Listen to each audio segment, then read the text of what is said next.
Hi, it's Time Travel Coins. I'm going back in time throughout my coin collection. I started a video for Elizabeth II in 1971 and I've been creating more videos, and we're now in the reign of Edward VII, born Albert Edward on the 9th of November 1841. He ascended to the throne on the 22nd of January 1901. Coronation was on the 9th of August 1902 and he died on the 6th of May 1910. Now there's a little mistake on that card there. It says House of Hanover here. It actually was the House of Saxe-Coburg-Gotha, named after his father, Prince Albert. The House of Hanover name finished with Victoria, and the House of Saxe-Coburg-Gotha didn't last long. It was changed by Edward VII's son, it was George V, during the First World War, because we were at war with Germany at that time. The links to Germany weren't great, and there was also a bomber plane called the Gotha bomber. So that name didn't have a great reputation at all, so it was changed to the House of Windsor at that point. But we're in the House of Saxe-Coburg-Gotha, and we'll run through the coins, starting with that I have in my collection, starting with the farthing. Now you can see the obverse, quite dark in tone with this coin. Edward VII, by the grace of God, King of all Britons. There, the wording, and also Emperor of India. Looking at the reverse, standard Britannia reverse. Again, Britannia was used on all the bronze coins. Bronze makeup of the bronze was 95% copper, 4% tin, 1% zinc, and this weighs 2.83 grams.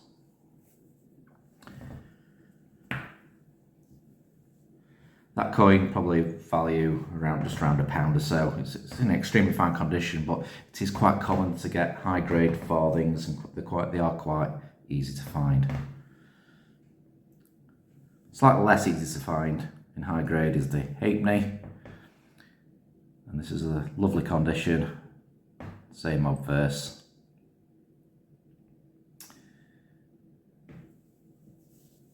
There's the Britannia reverse, 1902. 1902 is the easiest date to find high grade coins. I guess lots of people held them back. You also had a proof set issued in 1902. These are not the proof coins. The proof set in 1902 for some reason wasn't done in the normal brilliant finish. It was done in a matte finish. I decided not to purchase those coins because I like my proof sets nice and shiny. There's the halfpenny.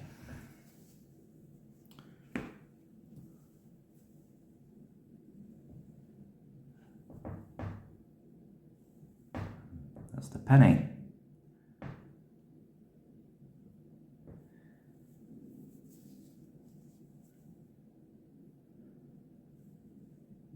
You get two types of reverse for the 1902 penny. A high tide and a low tide. So where the horizon, the sea, meets the cross in Britannia's legs, that's the high tide variety, and where it's lower than that is the low tide variety. The low tide is the rarer one. This is the more common one, but and again, it's in lovely condition though, this coin.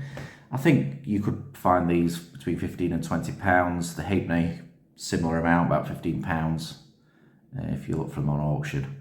When I mention values throughout my videos, I am only referring to auction values, not retail values. So that completes the bronze set. We'll move up now to the threepenny bit, threepence, called the Joey.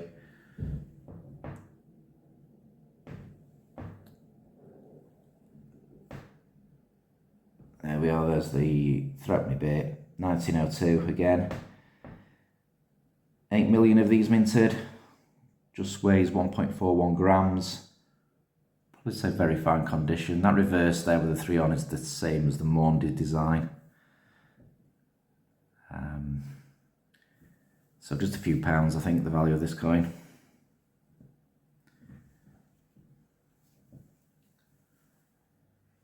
Sixpence.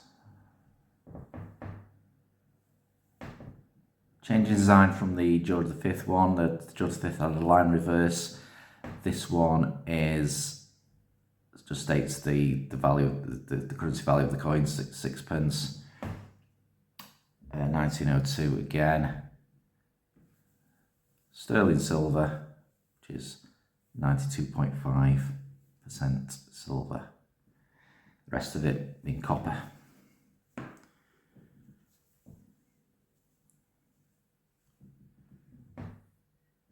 That one probably worth about £9. That's sixpence. The shilling. This is in lovely condition. I'd say, being a bit fussy with my grade, and I'd still only say extremely fine. Just some of the higher hairlines have got very slight wear, in my opinion. It's the line reverse, same as George V. This particular coin is 1907, 4 million minted, well 4,083,400 to be exact. Weighs 5.65 grams. Probably value of this coin, I'd say roughly £28 in auction. Do like that one.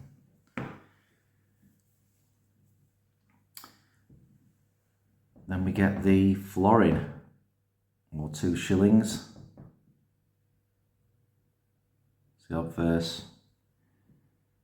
Probably in extremely fine condition again. And the reverse, do like this reverse. The standing Britannia reverse. The reverse of this coin is very susceptible to wear though, so it's really difficult to find a top grade example. This is pretty good. This is extremely fine again.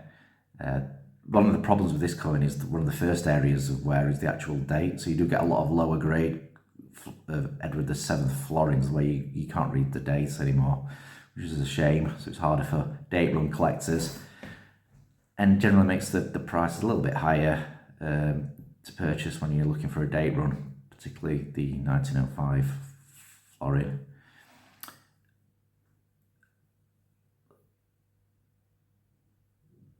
So yeah, that's the florin, just English on the back there, 1 florin, 2 shillings.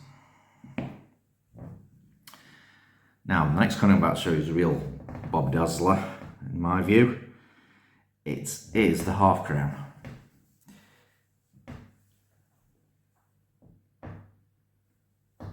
I'd grade this coin around in uncirculated condition. Very nice, high grade coin. Lovely toning on it as well. The reverse there, shield reverse, 1902. Again, 1902 is the easiest date to find in high grade, as I said earlier, particularly for the half crown. So the design is the same as the George V sterling silver half crown, with the main legend saying Vid Def, Defender of the Faith, and Imp, Emperor of India, half crown denomination, 1902. And the inner legend there, Oniswa Ki Mal Yipens, which translates from French, I think it's Old Norman French actually, it's not modern French. It translates to shame on anyone who thinks ill of it. You've got the Scottish rampant lion, the 3 lions twice there, top left, top right, and the Irish harp. So lovely coin. This coin probably could get for about £130, £120 maybe, because I think it is quite a very good condition in auction. So quite cheap when you compare it to some of the other dates for the half crown and Edward VII. So you could have something like that, 120, or you could pay hundreds of pounds for a much lower grade 1905 half crown. 1905 half crown was the I think it's the second lowest mintage for a regular pre-decimal circulating coin of the 20th century. It's probably the most sought after circulating pre-decimal coin of the 20th century. The prices are extremely high because the mintage was very low. The mintage was 166,000. Normally coins are minted in the millions. That's the 166,000 is lower than the Kew Gardens. So I'd have to be pretty mad to buy one of these, and I am mad, so here's mine. So I'll try and bring that into focus a little bit better. I think it struggles with the lower grade coins. There we have it, the 1905. So you pay hundreds of pounds. This one is just about fine condition, probably about £400 to £500 in auction because it's so sought after. That's the obverse there.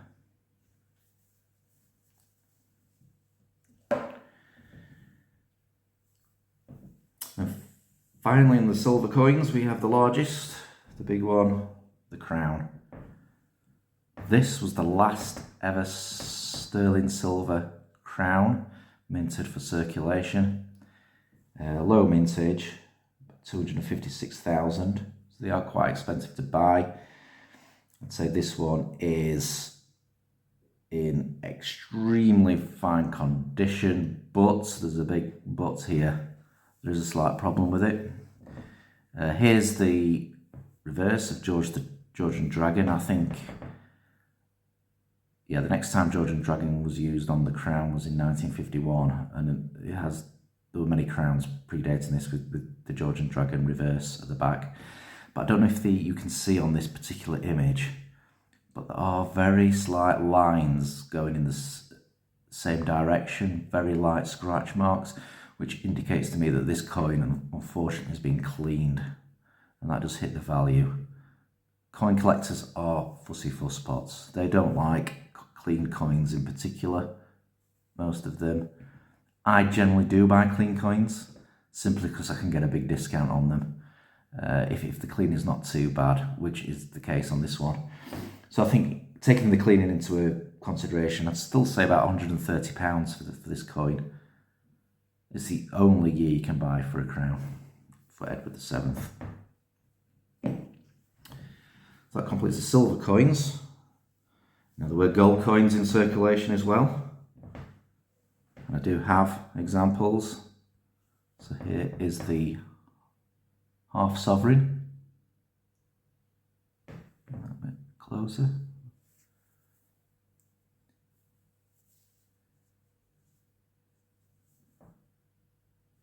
This one, 1910, the Georgian Dragon reverse. Just weighs about 4 grams, 3.99 grams to be exact, 91.5% gold, the rest of it being mostly copper with a tiny bit of silver in there too. I think 0.5% silver.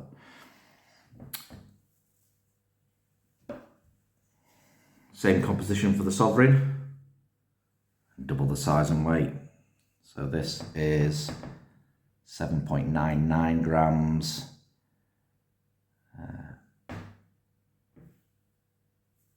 For the sovereign, 1907. Now, because of the gold prices so high, these are worth scrap value, absolutely worth scrap value, which currently is about £780 for this sovereign and £390 for the half sovereign. So very expensive buying gold at the moment. I'm speaking in December 2025. So there we are, Edward VII coins. Edward VII was quite a successful monarch, actually. There was a bit of trepidation about him becoming king. He was known as a bit of a playboy, liked the finer things in life, enjoying himself. But he turned out to be a good diplomat, and he did form strong relations with France in particular. He could speak fluent French. Some say his French was better than his English.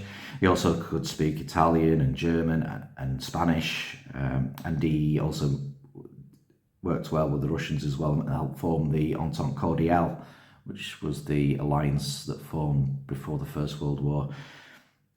So there we have Edward VII. Thanks for watching. I'll continue to go back in time. So next video will be about Victorian coins. Hope you can subscribe and look forward to you watching that video. Thank you.